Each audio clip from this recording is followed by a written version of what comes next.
순식간에 9천만 원이란 자금이 더 필요하게 된 상황이 되는 거예요. 재산세 과세 대상 변동 신고란 걸 하시게 돼요. 자, 여러분 안녕하세요. 여러분의 적극적으로 함께 드리는 지매들입니다.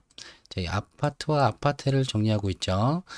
지난 영상에서 청약과 분양권 대출 이 부분에서 아파트와 아파트들이 어떻게 다른지 정리를 했고요. 오늘은 우리가 이 아파트라고 부르는 이 주거용 오피스텔의 세금 개념에 대해서 정리를 좀 할 건데요. 이게 오피스텔이라고만 하면 건축법상 일반 건축물에 해당되기 때문에 그냥 여러분들께서 지나다니시면서 보시는 그냥 일반 상가나 뭐 일반 빌딩 이런 것처럼 일반 건축물처럼 생각해서 세제 부분을 정리하면 되는데, 여기에 요 주거용이란 단어가 결합되면서 요 세제 부분에서 헷갈리는 게 생기고요. 특히 요 취득세 부분은 신경 쓸 게 없었는데 신경 쓰게 되다 보니까 아파텔의 세금 부분에서 가장 중요하게 생각해야 될 부분인 요 아파텔의 주택수 포함 여부, 이 부분을 좀 중점적으로 알아볼게요. 요건 국세청에서 발간한 주택과 세금이란 자료고요. 이 주택 관련된 세금들이 전부 정리되어 있고요. 궁금해하시는 모든 내용들은 아마 들어있을 거예요. 이 자료는 제가 링크를 걸어 드릴 테니까 들어가서 한번 보시고요. 이렇게 뭐 세무 일정이나 뭐 세무 신고 일정 이런 것들도 잘 나와 있고요. 당연하게도 1편은 취득세부터 시작을 하겠죠. 취득에는 유상취득인 매매가 있고 무상취득인 상속과 증여 뭐 이렇게 나눠질 수도 있는데요. 뭐 이런 거 어려운 얘기 같은 거 다 빼고, 이 취득은 그냥 내가 살 때 내는 세금, 뭐 일단 이렇게 생각하죠. 살 때 내는 세금이 취득세인데 내가 사는 가격이 과세 표준이고요. 이 사는 가격에 일정 세율을 적용하면 내가 납부해야 될 취득세가 나오는 거죠. 요 일정 세율이 취득세율이에요. 요 취득세율이 주택과 오피스텔이 다르죠. 지금 우리 주제에서는 요 주택이 아파트고 오피스텔을 아파텔이라고 하고 있죠. 근데 요 아파트와 아파텔의 취득세율이 다르다. 아파트는 취득세 일반 세율이 이렇게 되고요. 오피스텔은 취득세율이 이렇게 돼요. 근데 어디는 또 이렇게 된 것도 보셨죠? 이거는 농특세와 지방세가 포함된 세율이고요. 저는 이렇게 설명을 드릴 건데 실제로 계산하실 때는 요 요율을 적용받게 되는 거죠. 이렇게 보시면 과세 표준에 따라서 취득가액이 6억 이하라면 1%, 6억부터 9억 구간은 이렇게 세율이 다르게 적용되고요. 9억을 초과한다 그러면 3%의 세율이 적용되는데요. 여긴 이렇게 기본적으로 지방세가 추가되고요. 전용 면적이 8호제곱을 초과할 때는 농특세가 별도로 추가돼요. 예컨대 매매가가 9억 초과라 그러면 취득세 3%, 지방세 0.3%, 농특세 0.2%, 이렇게 합쳐서 3.5%의 세율이 적용되는 거죠. 그래서 취득세율은 이렇게 되는데, 주택은 중과세율이 적용이 되고 오피스텔은 중과세율이 적용이 없어요. 이건 무슨 말이냐면, 아파트는 한 채를 살 때는 이렇게 일반 세율이 적용되고 두 번째 아파트를 사실 때는 8%의 중과세율이 적용이 되는 거예요. 그러니까 두 번째 주택부터는 취득세가 올라간다. 요거는 규제 지역의 중과세율이고요. 요거는 비규제 지역의 중과세율이에요. 그래서 규제 지역은 세 채부터는 이렇게 12%가 적용이 되고, 비규제 지역에서는 세 채까지는 8%, 네 채부터 12%가 적용되는 거예요. 반면에 오피스텔은 한 채를 사든 두 채를 사든 이렇게 쭉쭉쭉쭉쭉 몇십 채를 사든 동일 세율이 적용되는 거예요. 4%. 자, 여기까지는 헷갈리는 게 없는데, 이 오피스텔이 이제 주택수에 포함이 되거든요. 원래 오피스텔은 취득세에서 주택수에 포함이 안 됐었어요. 자, 여기서 헷갈리시는 게, 지난 영상에서 오피스텔은 분양권일 때는 주택수에 포함이 안 된다 그랬죠. 근데 이 분양권인 상태에서 소유권 이전 등기를 격려하게 되면 오피스텔도 주택수에 포함이 된다는 거죠. 그러니까 오피스텔 분양권에서 4%의 취득세를 내고 등기를 하면 이제 주택수에 포함이 되는 건데, 요 오피스텔이 주택수에 포함이 되는가 안 되는가가 중요한 문제고요. 오피스텔은 취득세율이 동일한데 요 오피스텔이 주택수에 포함되는지 안 되는지가 왜 중요하냐? 그건 이 오피스텔의 주택수 포함 여부가 요 아파트의 취득세율에 영향을 주기 때문에 그래요. 자, 한번 볼까요? 자, 여기를 보면 첫 번째는 아파트를 취득했고요. 그럼 기본 세율이 이렇게 적용됐겠죠. 두 번째로 오피스텔을 취득하면 오피스텔은 오피스텔의 세율이 적용된다고 했으니까 4%겠고, 여기서 세 번째 주택을 취득하면 이 오피스텔을 주택으로 보기 때문에 3주택자의 중과세율인 12%가 적용된다는 거죠. 만약에 얘를 주택으로 보지 않는다면 얘는 두 번째 주택이 되니까 8%의 취득세율이 적용될 텐데, 얘를 주택으로 보니까 세 번째 주택으로 봐서 12%가 적용된다는 거예요. 자, 그럼 반대로 오피스텔을 한 채 갖고 계신 분이 두 번째로 주택을 취득하시게 되면 얘를 주택으로 보기 때문에 2주택자 취득세 중과세율을 적용해서 8%가 적용된다는 거고, 이 상태에서 다시 세 번째로 오피스텔을 취득했다면 오피스텔은 동일 세율이 적용된다고 했으니까 이렇게 4%가 적용되는 거죠. 여기서도 만약에 취득세에서 오피스텔을 주택으로 취급하지 않는다 그러면, 그러니까 오피스텔이 원래 주택이 아니잖아요. 주택이 아니기 때문에 주택으로 보지 않는다 그러면 얘는 첫 번째 주택이 되는 거고, 첫 번째 주택이니까 이렇게 기본 세율인 1에서 3%가 적용이 돼야 맞는 거겠죠. 이렇게 오피스텔이 주택수에 산입이 되고 안 되고가 이렇게 아파트 취득세율에 막대한 영향을 주기 때문에 중요하다는 거고요. 자, 그럼 이렇게 한번 볼까요? 자, 여기는 첫 번째 주택이니까 당연히 기본 세율을 적용했을 거고요. 두 번째 주택은 2주택 중과세율을 적용했겠죠. 그리고 세 번째로 오피스텔을 취득한 거니까 얘를 주택으로 보기 때문에 12%의 중과세율을 적용한다고 생각할 수 있겠지만, 오피스텔은 주택 취득세에 영향을 주는 거지 얘 자체로는 그냥 4%를 적용하기 때문에, 앞서 말씀드렸다시피 오피스텔은 한 채든 10채든 20채든 4%를 적용한다고요. 자, 그럼 여기서는 첫 번째 오피스텔은 당연히 4%, 두 번째도 4% 이렇게 적용을 했겠죠. 근데 세 번째로 주택을 취득한다 그러면 얘를 주택으로 보고 얘를 주택으로 보니까 얘는 세 번째 주택이 되는 거겠죠. 그래서 3주택 중과세율이 적용되는 거고요. 그럼 만약에 얘를 주택으로 안 본다 그러면 얘가 첫 번째 주택이 되겠죠.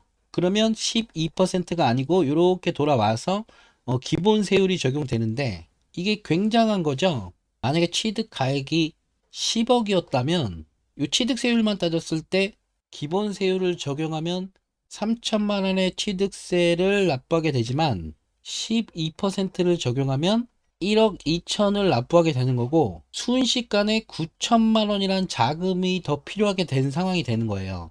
그래서 세금 공부가 이렇게 중요한 거고요. 특히 오피스텔과 아파트의 순서가 참 중요해졌는데, 자, 그럼 내가 아파트와 오피스텔을 두 개 다 취득할 계획이 있다 하면 당연히 첫 번째로는 주택을 취득을 하고 두 번째로 이렇게 오피스텔을 취득을 해야겠죠. 그러면 일반 세율이 먼저 적용이 되고 4%의 오피스텔 세율이 적용되는데, 이걸 만약에 반대로 한다 그러면 4%의 세율이 적용되고 2주택 중과세율이 적용되니까 당연히 아파트를 먼저 사는 게 세금 면에선 유리하겠죠. 취득세 면에선.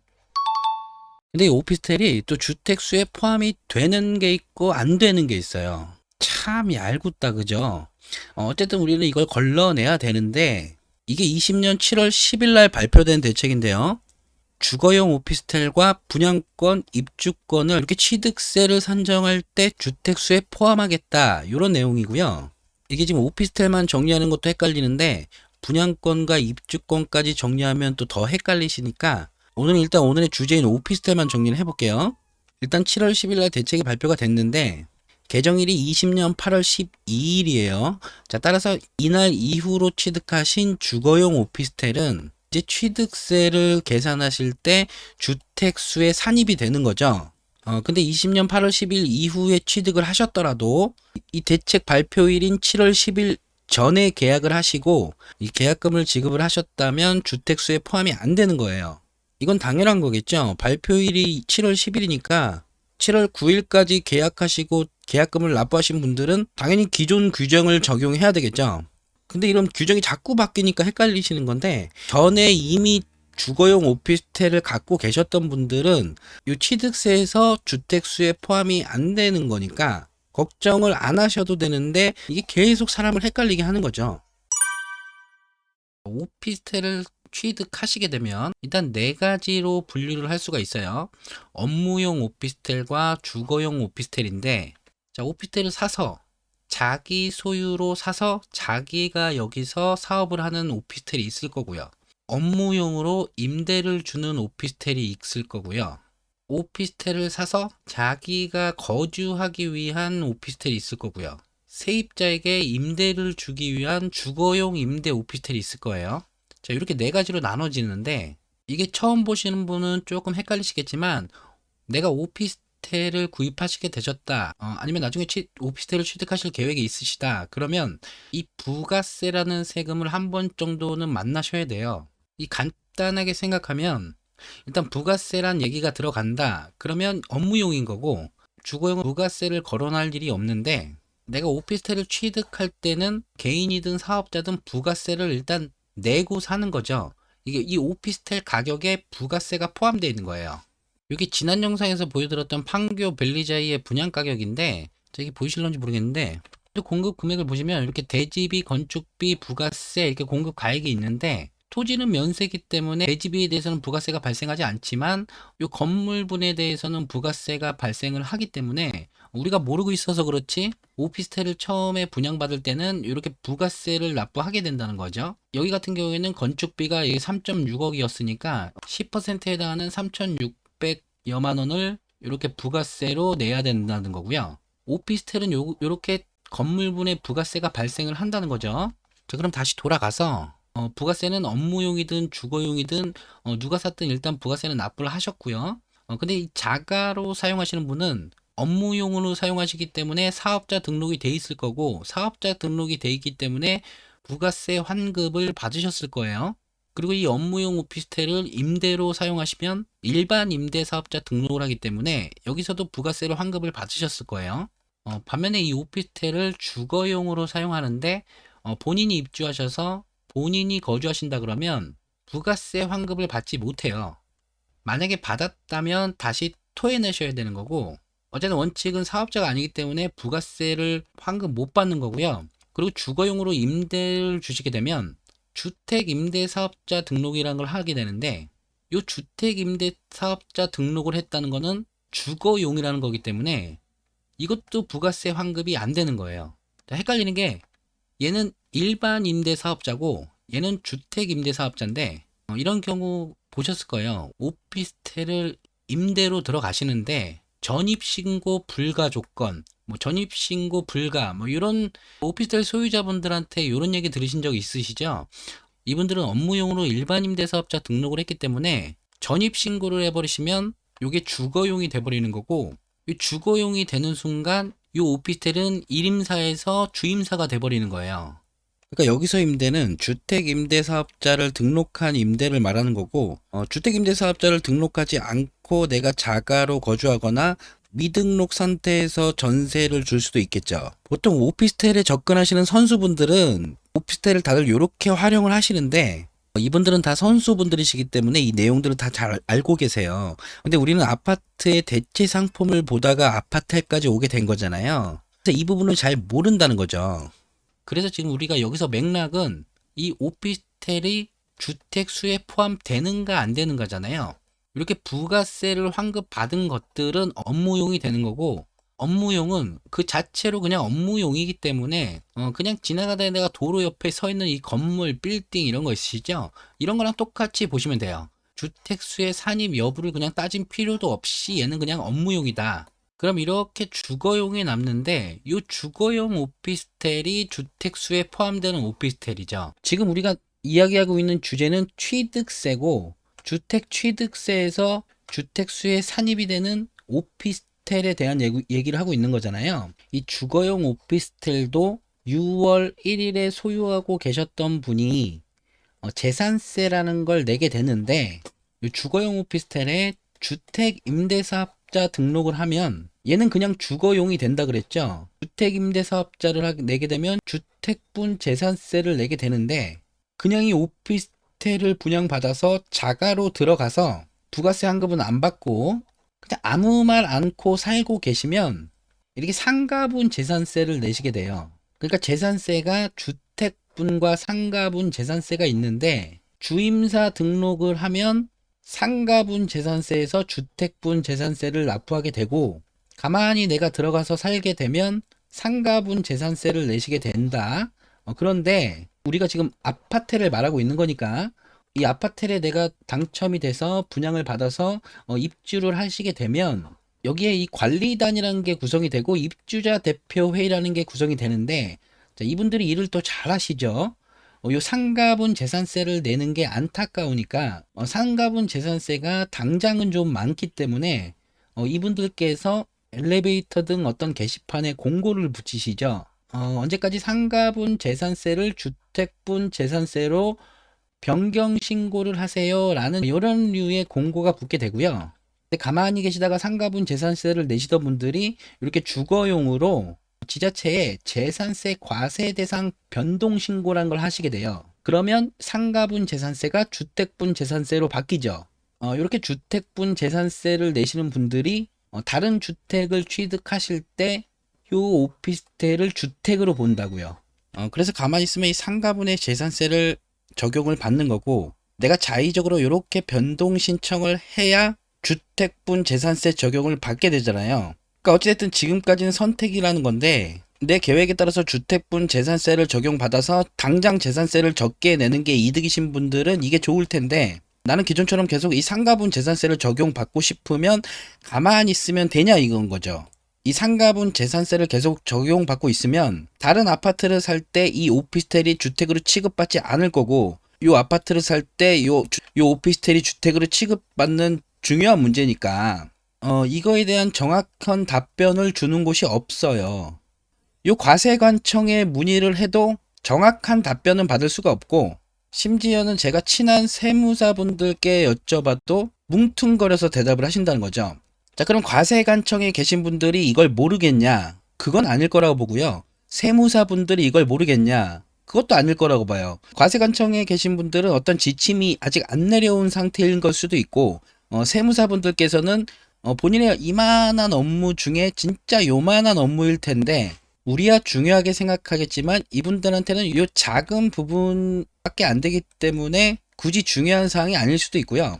자, 무엇보다도 지금 아파트를 먼저 구입하시고 주택을 구입하신 분들은 거의 없으세요.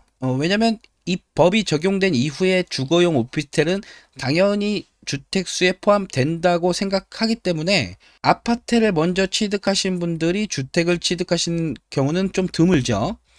그리고 세제 혜택도 없고요. 근데 우린 다르잖아요. 우리는 이 아파트의 대안으로 자가 거주할 수 있는 오피스텔을 찾는 거기 때문에 이 오피스텔을 매입해서 거주하다가 다른 아파트를 분명히 사게 되는 경우도 생긴다고요. 그럼 이렇게 계획을 잡을 때 어떤 정확한 기준점이 있어야 되는데, 내가 주거용 오피스텔에 상가분 재산세를 적용받고 있는 상태에서 다른 아파트를 하나 취득한다고 생각해 보면 이 아파트의 잔금을 치르면 보통 대출을 끼게 되는데, 내 잔금 서류 일체를 가지고 가셔서 내 취득세를 대신 신고해 주시는 분이 누구냐?